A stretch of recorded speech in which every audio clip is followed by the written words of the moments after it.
In this smartphone age, it's easy for workers to feel like they're always on the clock. Well, now two labor unions in France are trying to change that. They've made a deal with a group of companies so employees are not forced to answer emails from home. Would this ever happen in the United States? Well, Stephen Greenberg is the host of Your Next Job on CBS Radio. Good morning. Good morning. It's hard to believe this would ever happen in the United States, but it is an interesting business story about employees feeling like they have to answer email late at night when they maybe should be at home with their children. Exactly. I mean, it's really an interesting pushback because I think so many workers, whether in France or in the U.S., feel more and more like they're always at work, that they never get any downtime. So this is an attempt by France, at least, because their 35-hour work week is so central to their culture. Yeah, I know. Can we just talk about that, the difference again, remind everybody that doesn't know the difference between France and the United States? 5 weeks vacation, 35-hour work week. They wanted to raise the retirement age by 2 years. The country went crazy. Exactly.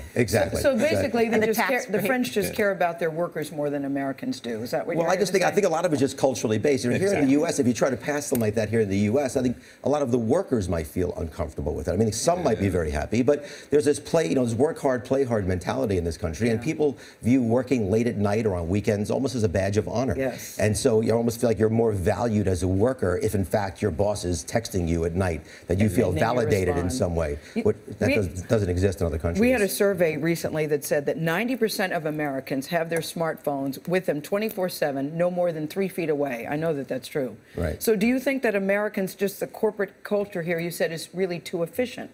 What do you mean by that? Right. Well, I mean that American companies have gotten really, really good at making a lot of money with minimum amount of labor. So what's going on in our economy now is really interesting, that American companies had record profits last year. About $1.5 trillion in cash is sitting on their balance sheets.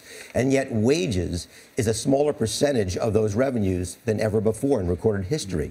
So American workers are certainly a part of that success, but they're not sharing in it. So what we're seeing, and they're working harder than ever. So what we're seeing now over the last year or so are attempts by government groups to try to provide other ways for workers to see some benefits in their work. Right? That's why we're seeing an expanded definition now of overtime rules. So more people are getting that. We're seeing in New York City, we're seeing sick days being paid for the first time. My guess is American workers would just rather be paid more. But thank you, Stephen. Exactly. Thank you.